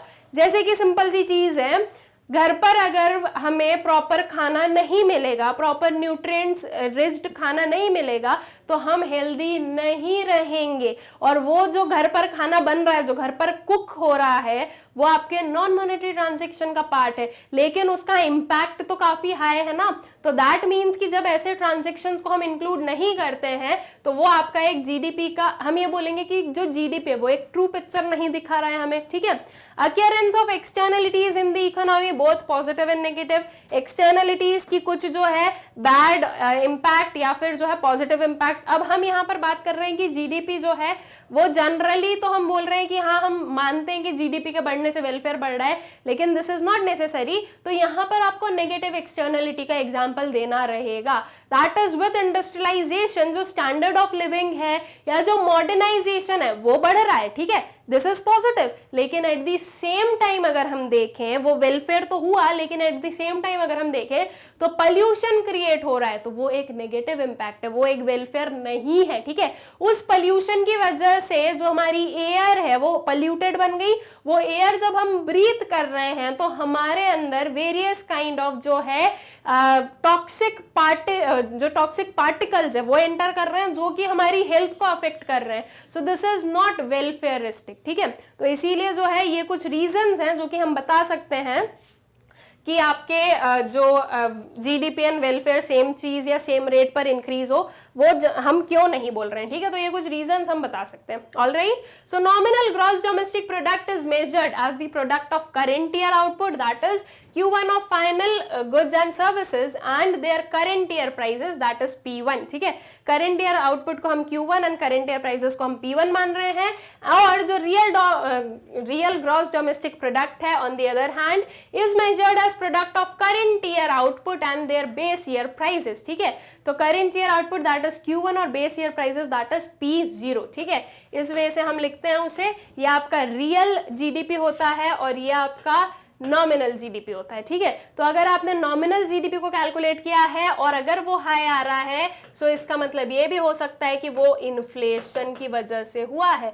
और जब हम बेस ईयर या रियल जीडीपी को कैलकुलेट करते हैं तो हम यूजुअली ये मानते हैं कि जो आपका रियल जीडीपी है वो एक ट्रू पिक्चर दिखाता है इकोनॉमी की, ठीक है। Real GDP will increase if the output of goods and services produced in the economy is increasing. Yes, the real GDP is better indicator of economic growth than nominal GDP, as the real GDP is free from the influence of inflation or deflation in the economy during the time period. All right, I guess question is clear to you properly. ठीक है, आ जाए next वाले question पर. Low employment among women is the reflection of economic backwardness of the country. Suggest some measures for increased employment opportunities for women. ठीक है, अगर हम बोल रहे हैं कि women का low employment है तो वो एक reflection है economic backwardness का, जो आपकी country है उसका. ठीक है, कि आपकी जो country है वो economically backward है. अब आपको basically कुछ जो है मेजर्स सजेस्ट करने हैं जिससे कि आप जो एम्प्लॉयमेंट अपॉर्चुनिटीज है विमेन के लिए वो इंक्रीज कर सकते हो. ठीक है, तो बेसिकली जो भी वेरियस आपके माइंड में थॉट आए ना कि देखो ऐसा कर दो तो इससे जो है एम्प्लॉयमेंट बढ़ सकता है, बस वो विमेन के कंटेक्स्ट में आपको लिखना रहेगा. So I shall suggest the following measures to increase the employment opportunities for women.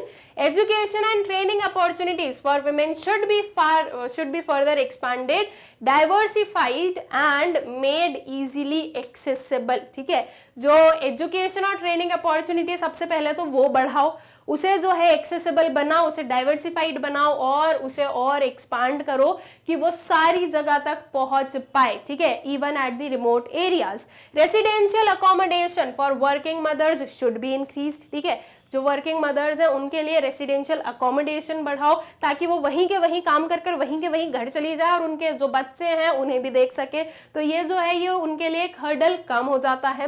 There should be much more facilities to creches and child care during the working hours of mother. ठीक है, जो mother है जिनके new born baby है या फिर small kids हैं तो उनके लिए ये चीज जो है अवेलेबल होना चाहिए कि जो भी पर्टिकुलर कॉर्पोरेट है या फर्म्स वगैरह है तो वहां पर जो है प्रॉपर चाइल्ड केयर फैसिलिटीज वगैरह हो कि आप जो है अपने बच्चे को लेकर आ जाओ साथ में, वो उस प्ले जोन में खेलता रहेगा, बीच बीच में जाकर उसको देखते रहना और आप अपना का वर्क भी करते रहना. तो इससे जो है फ्लेक्सिबिलिटी इंक्रीज होगी और ज्यादा वुमेन जो है वो काम कर पाएंगी. ठीक है, there should be large scale publicity and building of public opinion in favor of employment of women. ठीक है, so these are some of the measures जो कि हमने सजेस्ट किए हैं. इसके अपार्ट आप और भी measures लिख सकते हो if अगर आप लोगों के माइंड में आ रहे हैं तो उसमें कोई प्रॉब्लम नहीं है. कोई हार्ड एंड फास्ट रूल नहीं है कि आपको यही जो है मेजर्स लिखने हैं. All right, I guess question properly clear हो गया है. आई होप सो कि ये जो पूरा पेपर था हमारा ये आप लोगों को अच्छे से क्लियर हो गया है. विद दिस हम लोग इस वीडियो के एंड पर आ जाते हैं और इसे एंड करने से पहले एक छोटी सी इन्फॉर्मेशन, दैट इज ये जो सारे वीडियोस हैं ये आप हमारा जो यूट्यूब चैनल है मैग्नेट ब्रेन्स वहां से तो एक्सेस कर ही सकते हैं, लेकिन उसके अपार्ट आप लोगों के पास में और भी ऑप्शंस हैं और बेटर ऑप्शंस हैं लाइक मैग्नेट ब्रेन्स की वेबसाइट और मैग्नेट ब्रेन्स का ऐप. मैग्नेट ब्रेन्स की वेबसाइट और ऐप जो है वहां पर अगर आप विजिट करोगे तो आपको बहुत ही सिस्टमैटिक मैनर में सारी चीजें मिलेंगी. सारी क्लासेस, सारे सब्जेक्ट, सारे टॉपिक जो है बहुत ही सिस्टमैटिकली अरेंज्ड है जिससे कि आपको कोई भी प्रॉब्लम नहीं होगी वीडियोस को फाइंड आउट करने में. तो please do visit our website and app. Website है हमारी www.magnetbrains.com. ऑल्सो हमारा जो यूट्यूब चैनल है मैग्नेट ब्रेन्स, आप लोग उसे सब्सक्राइब करें, इन वीडियोस को ज्यादा से ज्यादा शेयर करें and please do like the videos. Thank you.